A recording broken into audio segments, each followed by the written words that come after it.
Yes, today we're going to find out if actually I can be able to increase my Apple Card credit limit only after 3 months, or in this case, exactly 91 days.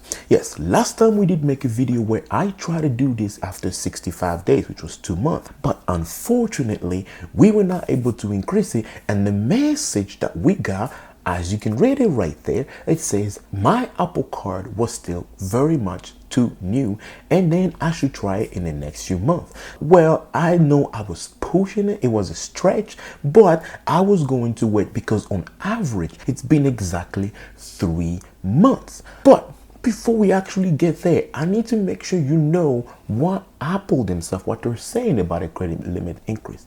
And if you actually seen what they're talking about in terms of credit limit increase, Apple says you may need up to 6 months or more of payment history with an Apple Card before Goldman Sachs can approve your request for a credit limit increase. So yes, you may need up to 6 months of payment history, and that's exactly what's officially said on the Apple website. But there is a way to do it even before you reach your 6 months of payment history, and there are tricks that you need to follow exactly so you can also be able to do it as well, which I'm going to show you exactly what they are, and then we're going to go ahead and try to apply and see what exactly happens. So let's dive right into it. The number one thing that you want to make sure it's done right, you have to make sure you got 10 transaction history on your statement every single month. Minimum 10 every single month, because you need to make sure that Goldman Sachs knows exactly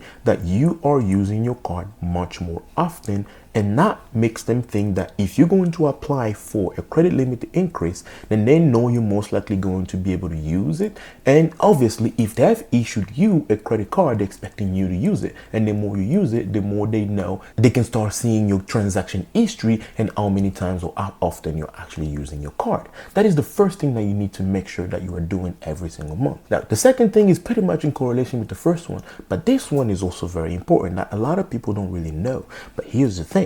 Every single time you use the card, I know most people would say, but aren't you supposed to use less than 30% every month just so you don't go above the limit that you need? I understand that's a rule, but just like every other rules, there is always a loophole, but you need to know what exactly that loophole is and how you can pretty much get around it. And it's really not going to affect you that much, but instead it could actually be helpful to you. But if you're going to use that loophole, you need to make sure that you always close your balance every single time below 30%. So let me explain. Let's say you have to use 10 different transactions and your initial credit limit from Apple was $1,000. And from that $1,000, if you use 10 transactions, and let's say you're already using $400, well, your 30% is supposed to be $300. And now you've used 40%. You've used $400, which is 40%. But here's the trick. Before your statement closes, you need to make sure you bring that balance down to zero, which is what's recommended, because you should always use your credit card for things that you're always going to spend money on, cash anyway that you already have. If you bring it down to zero when your statement closes, then your credit utilization would literally be 100% really good.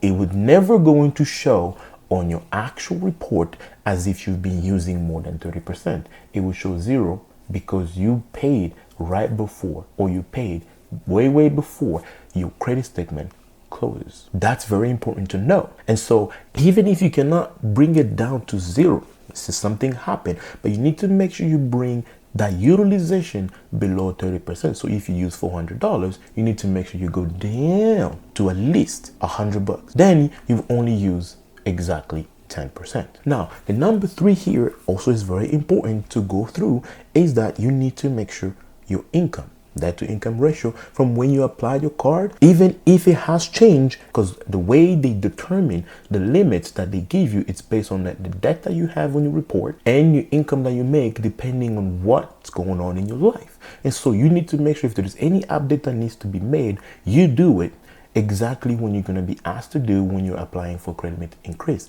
And that right there, my friend, is going to increase the chance for you to be able to have a credit limit increase approved by Goldman Sachs. In this case, for me, we're going to dive right into it and I'll show you exactly what I did, and we're going to find out together if I can be able to do it.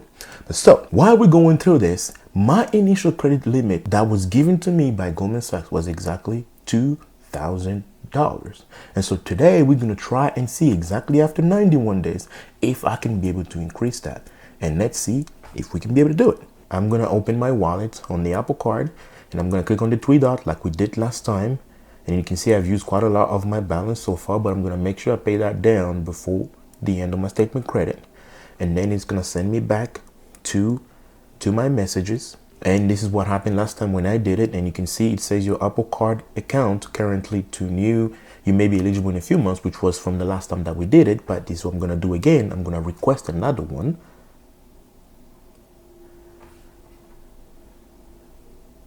Credit limit increase.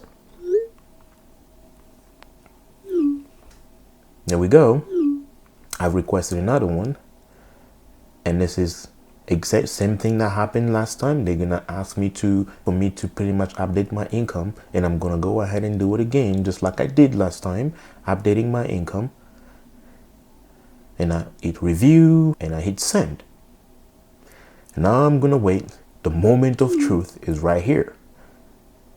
Just a moment, still waiting, couple more seconds, and boom, here we go. Great news.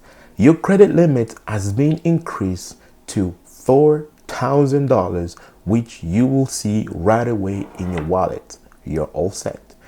And as you can see, I'm back to my wallet, and you can see right there, my credit limit has been increased automatically to $4,000 right away. So this is something you can do. This is something anybody can do by doing exactly everything I told you in this video since the beginning, and that got me to this point. And so doing after 2 months, I don't know about that. We tried to do it. It did not work for us. Maybe it did work for other people. Maybe they're just talking. We don't know about that. By 3 months exactly, we can be able to do it, even though officially it says it may take you up to 6 months of payment transaction history for Goldman Sachs to approve you.